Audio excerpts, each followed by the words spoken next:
संघ को समझना है तो प्रारंभ करना पड़ता है डॉक्टर हेडगेवार से। संघ के वो निर्माता थे और डॉक्टर हेडगेवार ने, हम लोग संघ में ऐसा कहते हैं कि अपने को बीज रूप में मिट्टी में मिलाकर संघ के वृक्ष को बड़ा किया। इसलिए संघ के सारे कार्य में डॉक्टर हेडगेवार के मानस का प्रतिबिंब मिलता है। बिना डॉक्टर हेडगेवार को जाने संघ को समझना कठिन है, संभव नहीं। और आज अगर संघ को हम देखेंगे तो डॉक्टर हेडगेवार का मानस क्या था, इसकी झलक मिल सकती है। तो इसलिए समझने वालों को वहां से प्रारंभ करना पड़ता है। नागपुर के एक कनिष्ठ मध्यम वर्गीय पौरोहित्य पर अपना उदरनिर्वाह करने वाले वेदज्ञ परिवार में डॉक्टर हेडगेवार का जन्म हुआ। घर की परिस्थिति कोई बहुत अच्छी सांपत्तिक परिस्थिति नहीं थी।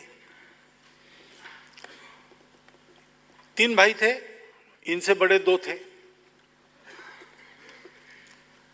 उस समय स्वतंत्रता की बात समाज में चलने लगी थी। नागपुर में अंग्रेजों के आने के पहले वहां के राजा भोसला थे। उनका राज्य कैसे छीना गया, इसकी चर्चाएं चलती थी। लोक कलाओं में कलाकार, मंदिरों में कथावाचक, ये सब किसी न किसी निमित्त ऐसी चर्चाएं करते थे। इस वातावरण में बचपन से ही डॉक्टर हेडगेवार और एक स्वतंत्रता की आकांक्षा लेकर पले बढ़े। कैसे हुआ होगा पता नहीं, हम उनको जन्मजात देशभक्त कहते, क्योंकि बहुत छोटे थे, प्राइमरी स्कूल में थे। उस समय से ऐसा दिखता था। विक्टोरिया रानी के राज्यारोहण समारंभ की जुबिली भारत में हुई। ब्रिटिशों का राज्य था तो सभी स्कूलों में वगैरह कार्यक्रम होने अनिवार्य थे, वो हुए। इनके भी स्कूल में हुआ। ये 3री क्लास में पढ़ते थे और उस निमित्त मिठाई बांटी गई। तो उस मिठाई को लेकर इन्होंने कचरे में फेंक दिया। इसलिए शिक्षक ने उनको पूछा कि तुमको मिठाई अच्छी नहीं लगती, कूड़ेदान में फेंक दी। तो इन्होंने उत्तर दिया कि हमारा अपना राज्य छीनकर हमको गुलाम बनाने वालों के राज्यारोहण समारोह की मिठाई हमारे लिए मिठाई कैसे हो सकती, और ये दिन हमारे लिए उत्सव का दिन कैसे हो सकता है, ये तो शोक का दिन है। अब प्राइमरी स्कूल में पढ़ने की अवस्था में से इस प्रकार के विचार विश्व में ये बालक रहता था, ये उनका मेंटल मेकअप जन्म से कैसा था, ये बताने वाली बात है। और इसलिए आगे कठिन परिस्थिति में उनको पढ़ना पड़ा, क्योंकि 11 साल के थे तब उनके माता पिता एक ही दिन उनका देहावसान हो गया। प्लेग की बीमारी नागपुर में चल रही थी, तो उनकी सेवा में दोनों लगे थे, तो उनको भी प्लेग हो गया और एक ही दिन दोनों का देहांत हो गया। घर में कमाई का कोई साधन नहीं, अत्यंत दरिद्री अवस्था में अपनी पढ़ाई को पूरा करना पड़ा। परंतु सब कालावधि में डॉक्टर हेडगेवार के जीवन में, जो आगे चल के डॉक्टर बने, 2 बातें नहीं छूटी। एक, अपनी पढ़ाई में हमेशा अपने विद्यालय के पहले 10 बच्चों में आना, और दूसरी बात, देश के लिए जो कोई प्रयास चल रहा हो उसमें तन मन धन पूर्वक, धन तो पास में नहीं था, तन मन पूर्वक सहभागी होना। तो सार्वजनिक जीवन की दीक्षा बचपन से ही उनके जीवन में प्रवेश कर गई। आगे चल के वंदे मातरम आंदोलन चला। उस वंदे मातरम आंदोलन को और नागपुर के विद्यालयों में संगठित करने का काम करने वाले अग्रणी टोली में डॉक्टर हेडगेवार थे। तो स्कूल इंस्पेक्शन के लिए इंस्पेक्टर जब आता था तो प्रत्येक क्लास में उसका स्वागत वंदे मातरम की घोषणा से होता था। तो स्वाभाविक उस समय की सरकार बिफर गई, नागपुर के सारे स्कूल उन्होंने बंद कर दिए और खोज शुरू की, कौन है इसको करने वाले। लेकिन इतना अद्भुत संगठन उन्होंने बनाया था कि 4 महीने हो गए लेकिन नाम बाहर नहीं आया कोई भी। अंत में फिर छात्रों के अभिभावक, सरकारी लोग, सबने मिलके एक कॉम्प्रोमाइज निकाला कि विद्यालय खोले, बच्चे विद्यालय में प्रवेश करते समय गेट पर हेडमास्टर खड़े रहेंगे और हर एक को पूछेंगे, गलती हुई ना तो मुंडी हिला के हाँ कहना, इतनी नॉमिनल अपॉलॉजी के साथ प्रवेश मिलेगा। लेकिन नागपुर में 2 विद्यार्थियों में ये नॉमिनल अपॉलॉजी देने का भी नकार दिया। उसमें एक केशव हेडगेवार थे, इसलिए उनको रस्टिकेट किया गया। तो ऐसे आंदोलनों में जिनकी पढ़ाई छूटती है उनके लिए उस समय के हमारे नेताओं ने राष्ट्रीय विद्यालय चलाए थे। उस राष्ट्रीय विद्यालय में वो पढ़े, 6-7 महीना बाकी था मैट्रिक की परीक्षा के लिए, 10वीं क्लास में पढ़ रहे थे तब की बात है। और उस मैट्रिकुलेशन की परीक्षा में निजी तौर पर प्राइवेटली अपीयर होकर और वो फर्स्ट क्लास में पास हो गए। अब इनकी ये सक्रियता और इनके दिल की ये चिंगारी नागपुर के तत्कालीन जो नेता थे उनको दिख रही थी, इसलिए उन्होंने उनको भेजा Calcutta medical college, national medical college में पढ़ाई करने के लिए। आर्थिक सहायता वगैरह थोड़ी बहुत जुटा के वहां भेज दिया। पढ़ाई का तो बहाना था, मुख्य उद्देश्य था इनको भेजने का कि वहां पर देश भर के क्रांतिकारकों की कोऑर्डिनेशन कमेटी कलकत्ता में थी, अनुशीलन समिति उसको कहते थे। उस अनुशीलन समिति से संपर्क में आकर ये और वापस छुट्टियों में आएंगे तब क्रांति कार्य सेंट्रल प्रोविंस एंड बेरार के इलाके में स्थापित करें। और दोनों काम डॉक्टर साहब ने बखूबी किए। मेडिकल कॉलेज की परीक्षा भी, अंतिम परीक्षा 4 वर्षों के बाद फर्स्ट क्लास में पास हुए और इन 4 वर्षों में अत्यंत कड़ी परीक्षाएं देकर उस क्रांतिकारक समिति के कोर कमेटी में उनका प्रवेश हुआ। उनका कोड नेम उस समय कोकेन था। तो राजस्थान से आंध्र तक क्रांतिकारकों को बसाना, उनके आजीविका की व्यवस्था करना, शस्त्र आदि उनको देना, यह सारा काम संगठक के नाते उन्होंने किया। आगे चल के क्रांतिकारक आंदोलन भी उस समय वो चरण असफल हो गया। शस्त्रास्त्र लाने वाले जहाज और भारत के किनारे पर ही पकड़े गए, अंदर के सूत्र भी पकड़े गए। तो फिर ये सारा व्यवस्थित करना, फिर से सारा समेटना, ये काम भी उन्होंने किया। लेकिन एक संकल्प इस सारे कालावधि में उन्होंने लिया कि इस जीवन में अपने को केवल देश के लिए जीना है और कुछ करना नहीं है। कॉलेज की परीक्षा पास होते ही प्रिंसिपल ने उनको कहा कि तुम अगर जाना चाहते हो तो ब्रह्मदेश में, बर्मा में तुम्हारे लिए एक अच्छी नौकरी है, 3000 रुपये वार्षिक वेतन मिलेगा। तो डॉक्टर हेडगेवार ने कहा कि मैंने नौकरी नहीं करना ये तय किया है। वो वापस आ गए। डॉक्टर बना हुआ व्यक्ति उस जमाने में उस पूरे इलाके में 7500 से ज्यादा डॉक्टर नहीं थे। अगर प्रैक्टिस करते तो बहुत पैसा खींचते, लेकिन उनका तो तय था कमाना नहीं, देश के काम में पूरी तरह लग जाना। लेकिन डॉक्टर बनकर आए, इसलिए विवाह के भी प्रस्ताव आने लगे। तो उन्होंने अपने चाचा को पत्र लिखा। उनके गार्डियन वही थे, माता पिता तो थे नहीं। चाचा को पत्र लिखा कि मैंने इस जीवन में आजीवन ब्रह्मचर्य पालन करते हुए देश के लिए जीवन लगाने की प्रतिज्ञा की है, मुझे विवाह वगैरह करने नहीं है। तो वो भी प्रस्ताव फिर आना बंद हो गया। और फिर उस समय आंदोलन का एकमात्र मार्ग था, अपने देश के लोगों ने मिलके भारतीय राष्ट्रीय कांग्रेस स्थापन की थी, उसके वो कार्यकर्ता बने। विदर्भ प्रदेश के प्रमुख कार्यकर्ताओं में, चोटी के कार्यकर्ताओं में उनका क्रमांक लगता था। और असहकार आंदोलन शुरू हो गया, उसका प्रचार करना था। तो गांव-गांव जाना, पैदल जाना, बैलगाड़ी से जाना, उन दिनों यातायात के साधन आज जैसे वैसे नहीं थे, सारा परिश्रम करके और लोगों को जगाने का उन्होंने प्रयास किया। तो उनको उनके भाषणों के कारण पकड़ा गया, अरेस्ट हो गए, उन पर सेडिशन का आरोप लगा, राजद्रोह का आरोप लगा और नागपुर के एक कोर्ट में अभियोग चला। तो अभियोग में अपना डिफेंस उन्होंने दिया। आंदोलन में डिफेंस नहीं देते थे लोग, जो सजा होती थी वो स्वीकार करना। इन्होंने कहा सजा तो मैं स्वीकार करूंगा, लेकिन डिफेंस में बोलूंगा, क्योंकि कोर्ट में उस समय पत्रकार भी आते थे, जनता भी आती थी, तो और एक भाषण करके अपना विषय प्रचारित करने का मुझे मौका मिलेगा। इसलिए उन्होंने बचाव का भाषण किया। उस भाषण का प्रारंभ ही यहीं से किया कि किस कानून के तहत अंग्रेजों को भारतवर्ष पर राज्य करने का अधिकार मिलता है, वो कानून अगर कहीं है तो बताओ। मैं तो आपके इस अधिकार को ही नहीं मानता, आपके कानून को भी नहीं मानता, आपके न्याय को भी नहीं मानता।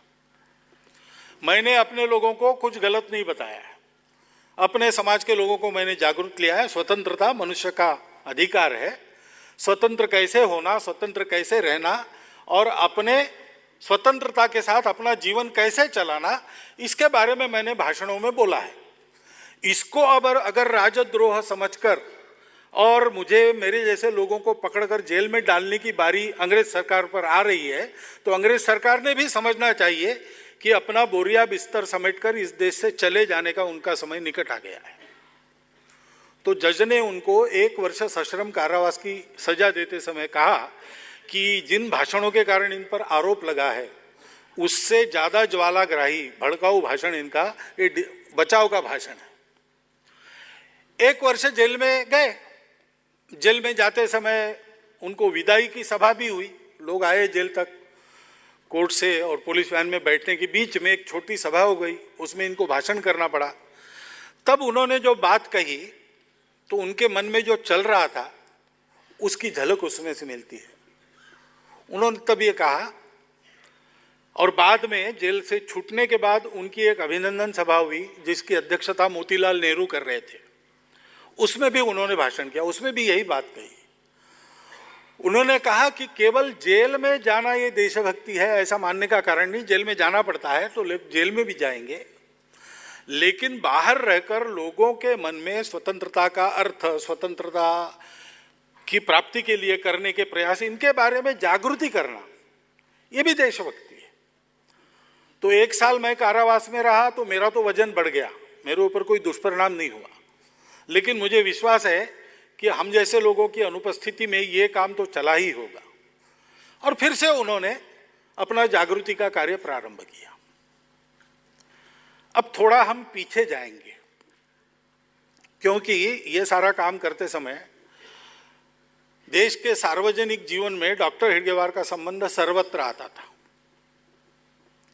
उनका स्वभाव ऐसा था कि किसी की विचारधारा अलग है या विरोधी भी है, तो भी जब तक सामने वाला प्रामाणिक है और देश के कल्याण के हित की भावना लेकर काम कर रहा है, तब तक उनका कोई विरोध उससे होता नहीं था। सभी प्रकार के विचारधाराओं के लोग उनके अच्छे मित्र थे। उस समय नागपुर में और एक कम्युनिस्ट नेता हुआ करते थे, बैरिस्टर रुईकर। अच्छे बैरिस्टर थे, धनवान थे और नागपुर के मजदूरों के नेता के नाते उनकी प्रसिद्धि थी और कम्युनिस्ट विचार के थे। डॉक्टर हेडगेवार उनके बड़े अच्छे मित्र थे। डॉक्टर हेडगेवार की परिस्थिति अच्छी नहीं थी, आर्थिक दृष्टि से गरीब थे। तो डॉक्टर हेडगेवार विनोद में उनको कहते थे कि you are a rich, I am a poor capitalist and you are a rich labourer. ऐसे उनकी नोकझोंक चलती थी। एक बार उन्होंने बैरिस्टर रुईकर को पूछा कि अगर कल सुबह मैं आपके घर आकर ये आपको समाचार दूं कि अंग्रेजों का राज चला गया और शिवाजी महाराज वापस आ गए हैं और शिवाजी महाराज का राज्य सर्वत्र शुरू हो गया है, तो आप क्या करेंगे? तो बैरिस्टर रुईकर साहब ने कहा कि ये पूछने की बात है, मैं तो हाथी पर से पेड़े बंटवाऊंगा। तो डॉक्टर हेडगेवार ने कहा इसका मतलब कि आपको भी वहीं जाना है जहां हमको जाना है। तो आपस में झगड़ा क्यों करते हैं? हम मिलकर क्यों नहीं चलते? छोटी मोटी तात्विक बातों को लेकर इतने विवाद क्यों खड़े करते हैं? ये उनका माइंडसेट था। इसके कारण सभी प्रकार के लोगों से उनकी चर्चाएं वार्ताएं होती रहती थी। अब ये सभी प्रकार के लोग यानी क्या प्रकार थे?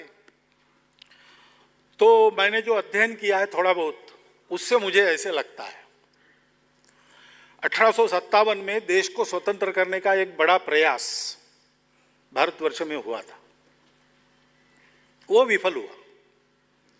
विफल होने के बाद अपने देश में और प्रमुख लोगों के मन में चिंतन शुरू हुआ कि हमारा देश, हमारी संख्या इतनी प्रचंड, हमारे पास भी सेना, राजा महाराजा सब है, और अंग्रेज लोग मुट्ठी भर है, बाहर से आए हैं, यहाँ के हवामान में भी उनके लिए सब प्रतिकूलता है, फिर भी वो जीते और हम हारे, ये कैसे हुआ? और ऐसा कुछ चिंतन मंथन करके समाज जागृति के जो प्रयास बाद में शुरू हुए, उसकी सामान्यतः 4 मोटी मोटी धाराएं दिखाई देती है। एक धारा है जो कहती थी कि एक प्रयास विफल हुआ तो क्या हुआ, इसी मार्ग से यानी सशस्त्र संघर्ष के मार्ग पर ही आगे बढ़ना चाहिए। और इसलिए बाद में क्रांतिकारकों का मार्ग शुरू हुआ, गदर के प्रयास हुए, फिर क्रांतिकारकों के छोटे छोटे टोले बने, उन्होंने कुछ किया। 1945 में सुभाष बाबू के विमान अपघात में अंतर्धान हो जाने के तक ये धारा चली। देश के लिए अपना सर्वस्व न्योछावर करने वाले अनेक प्रकार के महापुरुष उसने हमको दिए। आज भी हम उनका स्मरण करते हैं, उनके जीवन से प्रेरणा लेते हैं। अब हमारा देश स्वतंत्र है तो उसका प्रयोजन नहीं है। एक धारा ये निकली कि नहीं, अपने देश के लोगों में राजनीतिक समझदारी कम है, सत्ता किसकी है इसका क्या महत्व है लोग कम जानते हैं। अपने देश के लोगों की राजनीतिक जागृति करनी चाहिए, और इसलिए कांग्रेस के रूप में एक बड़ा आंदोलन सारे देश में खड़ा हुआ। उसमें भी अनेक सर्वस्व त्यागी महापुरुष जिनकी प्रेरणा आज भी हमारे जीवन के प्रेरणा में काम करती है, ऐसे पैदा हुए, और देश के सर्वसामान्य व्यक्ति को स्वतंत्रता के लिए रास्ते पर लाकर खड़ा करने का काम उस धारा ने किया। एक बड़ा योगदान अपने स्वतंत्रता प्राप्ति में उस धारा का है। देश का जीवन आगे चलता है तो राजनीति तो होती ही है, आज भी चल रही है। अब वो सारे देश की एक राजनीतिक धारा रही नहीं, अनेक पार्टियां, अनेक दल है, और अब उसकी स्थिति क्या है इसके बारे में मैं कुछ नहीं कहूंगा, आप समझ लीजिए क्या है कैसा है, आप देख ही रहे सारी बातें। तीसरी एक धारा थी जो कहती थी कि हमारे समाज में ही सुधारने की आवश्यकता है। इतने सारे स्वार्थ है, इतने सारे भेद है, एक एक व्यक्ति का चारित्रिक स्खलन है, आपस में भाषा के, प्रांत के, जाति उपजाति के इतने भेद है, समाज में अशिक्षा है, समाज में दारिद्र्य है। इन सब बातों को निकाले बिना हम अंग्रेजों के सामने खड़ा होकर मुकाबला करने की शक्ति नहीं रख सकते। इसलिए समाज सुधार, उसमें भी कई ऐसे प्रातस्मरणीय महापुरुष हो गए जिनका नाम हम आज भी लेते हैं, उनका आदर्श अपने जीवन के लिए अपने सामने रखते हैं। लेकिन हुआ ये कि धारा तो चली और आज भी थोड़ी बहुत चल ही रही है, लेकिन सागर में द्वीप जैसी उनकी स्थिति हो गई। उन्होंने जो समाज सुधार सुझाए और कुछ मात्रा में समाज में परिवर्तन लाके दिखाया, वहीं तक सीमित रहा। सारे समाज के स्वभाव में, आचरण में वो परिवर्तन नहीं आया। उनके सपने अभी अधूरे हैं। और चौथी एक धारा थी जो कहती थी कि देखो अपने मूल पर वापस चलो। आर्य समाज के संस्थापक स्वामी दयानंद जी, रामकृष्ण परमहंस के शिष्य स्वामी विवेकानंद जी, ऐसे लोगों ने और अपने मूल पर पक्का खड़ा होकर समाज से दारिद्र्य और अज्ञान भगाने के लिए सेवा करने का संदेश दिया। उस पर भी हम थोड़ी बहुत मात्रा में आज भी चल रहे हैं। लेकिन बात है कि हमारे देश में जो एक समाज का गुणवत्तापूर्ण चित्र उपस्थित होना चाहिए था, वो नहीं हो सका।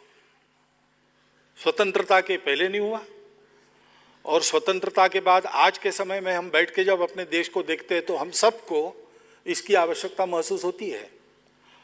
उस समय काम करने वाले और आज जो ऐसा काम कर रहे हैं अथवा कर चुके हैं, ऐसे लोगों ने कहीं ना कहीं बोल के लिख के रखा है। श्री रविन्द्रनाथ टैगोर, उनका एक स्वदेशी समाज नाम का बड़ा प्रबंध है, उसमें उन्होंने कहा है कि एकात्मता की जरूरत है, आपस में झगड़े नहीं चलेंगे और झगड़े का उपाय हमको मिल सकता है क्योंकि हमारे पास सब विविधताओं को एक साथ चलाने का परंपरा से विचार है, संस्कृति है। परंतु ये परिवर्तन राजनीति में परिवर्तन होने के कारण नहीं आता, समाज में परिवर्तन होना चाहिए। समाज में परिवर्तन होगा तो समाज जीवन के सारे क्रियाकलाप अपने आप परिवर्तित हो जाएंगे। वहां से शुरू करके यहां नहीं पहुंचा जा सकता, यहां से शुरू करके वहां पहुंचना पड़ेगा। और फिर आगे वो कहते कि इसके लिए नायक की आवश्यकता है जो शुद्ध चारित्र संपन्न है, समाज के सब लोगों के प्रति जो आत्मीय भाव से बरतता है और समाज के मन में उसके प्रति पूर्ण विश्वास है। ऐसे नायक को खड़ा करना पड़ेगा। उन्होंने एक वचन कहा है, अपना इतना बड़ा विविधताओं से भरा हुआ देश है, मुझे लगता है कि जगह जगह ऐसे नायक चाहिए जिनके करने से और समाज का आचरण वातावरण बदलेगा, ये उन्होंने कहा है। Sir Manabendranath Roy, communist party की स्थापना जिन्होंने की, बाद में वो रेडिकल ह्यूमैनिस्ट बने और अपने जीवन का एक दस्तावेज के रूप में उन्होंने जो द रेडिकल ह्यूमैनिज्म नाम का ग्रंथ लिखा, वो आपने देखा होगा या देखी है जरूर। उसके अंतिम प्रकरणों में वो एक निष्कर्ष बताते हैं। वो कहते हैं कि ऊपर ऊपर परिवर्तन करके समाज को बिना बदले अगर हम देश में परिवर्तन का प्रयास करेंगे तो वो संभव नहीं होगा। हमको समाज के सामान्य व्यक्तियों के पास पहुंचकर उसकी गुणवत्ता में और उसकी सोच में परिवर्तन लाना पड़ेगा। यह रास्ता बहुत लंबा दिखता है, लेकिन अगर यही एक रास्ता है तो यही सबसे छोटा रास्ता है। अन्य शॉर्टकट ढूंढेंगे तो shortcut will cut you short, ये उनका वचन है। अपने पूर्व राष्ट्रपति डॉक्टर अब्दुल कलाम अरुणाचल में गए थे, तब उन्होंने जो भाषण किया था उसमें उन्होंने 3 बातें बताई थी कि हमारे देश में हम लोगों को अपने प्रति, स्वयं के प्रति, अपने देश समाज के प्रति विश्वास जागृत करने की आवश्यकता है। हम सब कर सकते हैं और ये करना है तो हमको लोक शक्ति का जागरण करना पड़ेगा। और आगे वो कहते हैं कि लोक शक्ति के जागरण के लिए हमको अपने प्राचीन संस्कृति के संस्कारों का पुनरुज्जीवन करना पड़ेगा। अरुणाचल का वो भाषण उपलब्ध है, देख सकते हैं आप। उनके किताबों में सर्वत्र कहीं ना कहीं ऐसी बातें आ जाती थी। अमूल जिनके कारण बना, अभी हाल में जिनका देहांत हुआ, डॉक्टर वर्गीस कुरियन, उन्होंने अपना आत्मचरित्र लिखा है, आई टू हैड ए ड्रीम। उसमें उन्होंने लिखा है कि केवल शासकीय व्यवस्थाओं पर निर्भर रहकर सामान्य समाज की उपेक्षा करने का एक क्रम ऐसे ही चलता रहा तो इस देश में कोई बड़ा काम होना संभव नहीं है। हमको समाज को शिक्षित करना पड़ेगा, उसको ऊपर उठाना पड़ेगा, उसके बल पर सारे प्रयास यशस्वी होंगे। ये मैं क्यों बता रहा हूं? डॉक्टर हेडगेवार पूर्णतया देश के सार्वजनिक जीवन में सक्रिय थे और कहीं ना कहीं इन सब कार्यक्रमों के माध्यम से उनका देश के मूर्धन्य चिंतकों से कहीं ना कहीं संपर्क आया था। वो क्रांतिकारकों का भी काम उन्होंने किया, उस समय स्वतंत्रता आंदोलनों में भी सहभागी हुए, समाज सुधार के कार्य भी उनके हाथ से वो करते थे। उन्होंने देश की जागृति के लिए सभाएं ली, मंदिर कथा प्रवचनों में एक ही उनका था देश को जागरूक करना। एक बार उनके इस सतत के और आग्रह से ऊब कर उनके मित्रों ने तय किया कि एक बार इनसे भाषण करवाएंगे जिसमें देश विषय आएगा ही नहीं, और इसलिए उनको एक छोटे गुट में स्टडी सर्कल में बुलाया और विषय दिया, नींद पर भाषण करो, स्लीप। अब क्या देश की बात करेंगे? तो डॉक्टर हेडगेवार ने वहाँ भाषण किया कि नींद, आप सब डॉक्टर लोग हैं इसलिए आप जानते हो नींद बड़ा महत्व का विषय है, उसके बिना स्वास्थ्य ठीक नहीं रहता, अच्छी नींद आनी चाहिए, क्योंकि आज देश को स्वस्थ तरुणों की आवश्यकता है। फिर देश की परिस्थिति, तरुणों का कर्तव्य, इस पर बोले वो। ऐसे लगातार देश की चिंता में ही व्यस्त ऐसे वो थे, तो सबसे उनकी चर्चाएं होती थी, सबके विचारों का विमर्श उनको मिलता था, सबके विचारों में वो जाते थे। गांधी जी जब येरवड़ा में पकड़े गए, 28 मार्च शायद वो दिनांक था, तो नागपुर के कांग्रेस कमेटी ने तय किया कि प्रति मास 28 तारीख को गांधी जी का स्मरण करेंगे, उनके विचारों का स्मरण करेंगे।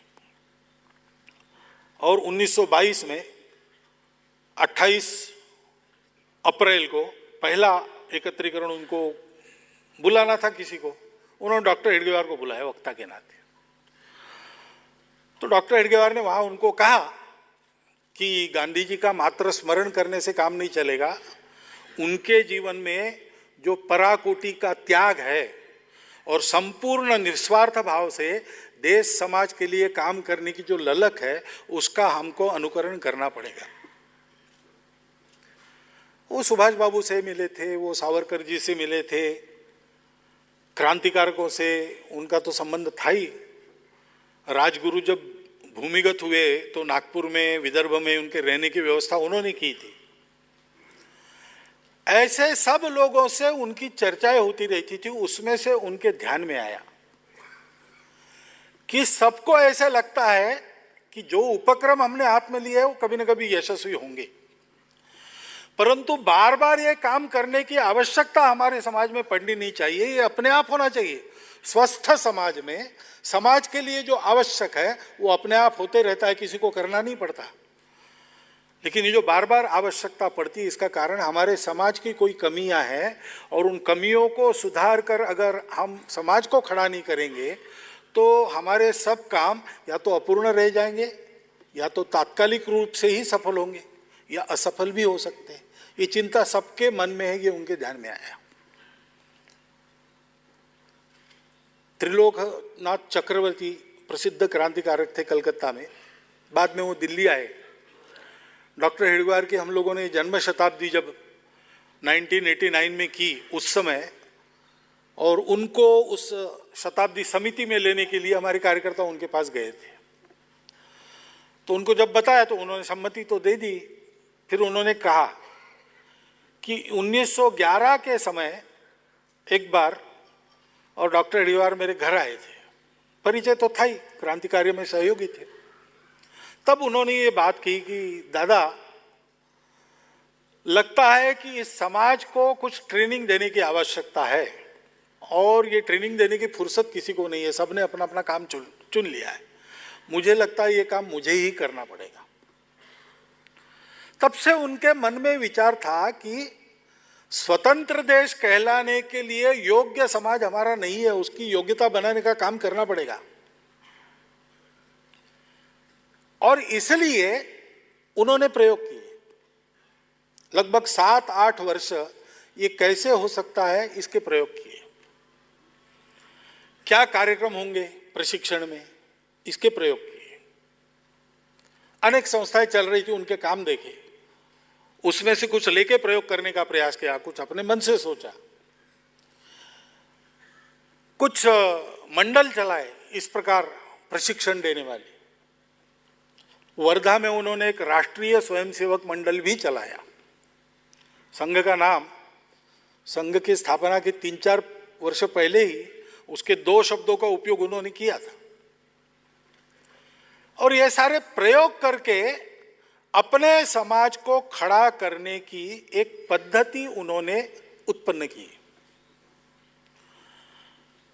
और विजयादशमी 1925 को नागपुर में 27 सितंबर शुक्रवार उन्होंने घोषणा की कि ये काम आज से शुरू हो रहा है। जितने सहयोगी मिल सके उस समय उतने सहयोगी के साथ उन्होंने शुरू किया और इतना ही बताया कि ये काम अभी शुरू हो रहा है और कुछ नहीं बताया। बाकी सब प्रयोग करके इवॉल्व हुआ है, उसके बारे में आगे आते हैं। लेकिन राष्ट्रीय स्वयंसेवक संघ क्या है? वो ये मेथोडोलॉजी है और कुछ नहीं है।